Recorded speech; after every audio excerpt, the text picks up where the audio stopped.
Hey everybody, Jason Burmis here, and we've got another Epstein update for you. Tucker Carlson, he's been on vacation, I guess. Now, he's talked a little bit about the Epstein case, and he's brought some attention to some of the more dark aspects of this as well, so I give him credence for that. But now he's asking questions about the autopsy and the coroner's report that I'm really not seeing anywhere else in the mainstream media. So kudos to that. We're actually going to go over a 2.5 minute segment coming up. But I wanted to first focus on this video, which is now out there. Now, this is, I believe, from the 2010 incident with Prince Andrew. And as you see, Epstein seems to have that proclivity for very young-looking blonde or brunette girls, and she's walking them out. Now, I had already reported the fact that they had these new surveillance photos of Prince Andrew, but look, it looks like this guy is at least being surveilled on some levels, and for verifiably good reasons, by the way.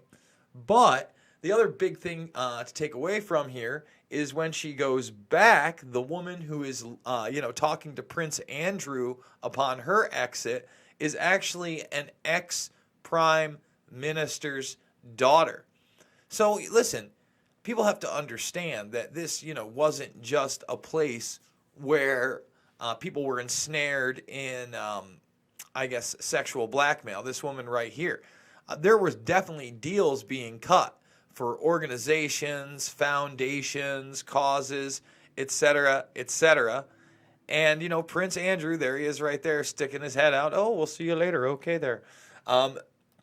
It's Paul Keating's daughter. And again, this is how this works. I don't know that she was in a sexual relationship with Prince Andrew. There's the possibility she is a socialite. He does have resources. It could be more quid pro quo stuff. Okay, again, there they partied at a Don Perignon-sponsored event in Ghislaine Maxwell's home in 2013, launching a social network called IdeaPod. So, again, these relationships go on long after Jeffrey Epstein has been outed as a monster and pedophile. That's how the establishment works. If you saw my earlier video on Lord Mountbatten, who the allegations against are disturbing, disgusting, something that is just really horrific. And now the FBI, under 3 decades of surveillance, and they're producing evidence that, yes, he had a penchant for young boys, Lord Mountbatten did. Interesting. So, if you haven't seen Jeffrey Epstein's brother, the conspiracy theories out there that he's actually Jeffrey Epstein because we hadn't heard of him before are already out there. This is Mark Epstein. Mark Epstein was the person that actually went in and identified his brother after the suicide, which we're going to get into in a moment. He's a millionaire apparently in his own right. He became the executor of his estate. However, it's now being reported that he wasn't going to be the first executor of the estate, which is really, really bizarre. We're going to get into that story. I thought that one was super interesting, showing you his connections, kind of like, to the tech world that we've talked about, and this kind of like transhumanist agenda. So this is the death transcript right here of Epstein, and I have not seen much else with this death certificate, which I guess was released before the coroner's report. But we're going to go into, this was yesterday's Tucker in a minute. Epstein named Bill Gates' science advisor Boris Nikolic as an executor of his will, prompting the xenotransplantationist to express his shock and turn down the offer. The backup executor, named by Jeffrey Epstein in his last will and testament, has revealed he was shocked to learn the news, and then quickly followed that statement up by saying, "I was not consulted in these matters, and I have no intent to fulfill these duties whatsoever." Boris Nikolic, a former science advisor to Bill Gates, was quick to distance himself from Epstein. I bet he was. And a spokesperson from the Harvard Medical School graduate said that he never received any funding from Epstein, and their relationship remained unclear. I'll bet you it did. In 2015, Gates and Nikolic founded a $120 million genome editing company, Adidas Medicine. I probably butchered that name. But as we now know, Epstein had a plan to inseminate up to 20 women at one time at his Zorro ranch. He was into cryogenics and trying to survive past death. He was one of these people that was like a transhumanist. He wanted to cheat death. I know a lot of people do, especially a lot of rich people, a lot of people with power. They want to cheat death. And let's get to his death in a moment. But first, Epstein pitched a new narrative. These sites published it. And although you can't read it here because I don't have a membership to the New York Times, you can see it elsewhere or little excerpts. And basically it shows how Epstein bought stories in Forbes and others, and they published them. They were, oh, he's investing in science. Oh, look at this charitable gentleman to invent himself. All right? Do you get it? That's how he did it. That there is a pay-for-play system in this media, and the New York Times actually goes into the organizations that publish those things. Those organizations have now all taken the articles that they specified down, and none of them have contacted the New York Times back with anything to say. That being said, there's this new Guardian article. Nigel Farage and his MPs have appeared on shows hosting conspiracy theorists and Holocaust deniers. And, with the Epstein craze, they go after Richie Allen and others. I did Richie's show probably like 2 months ago as well. I don't know a lot of these other people, but I'm not defending anything some of these people have said or believe, et cetera, et cetera. But I always believe when I hear the term conspiracy theorist and then they put it right with Holocaust deniers, immediately they're trying to discredit any type of question. So here we go. Let's hear what the Tuck has to say about this whole autopsy thing. Congressman Cicilline, you're always welcome. Well, it's been more than a week since Jeffrey Epstein died, but the mystery around his demise continues to grow. New York City authorities ruled the death a suicide last week, even though several aspects of his autopsy clash with that interpretation. Dr. Mark Siegel is a Fox medical contributor, frequent guest on the show. We're happy to have him tonight. Doctor, what do you make of this ruling by New York medical authorities?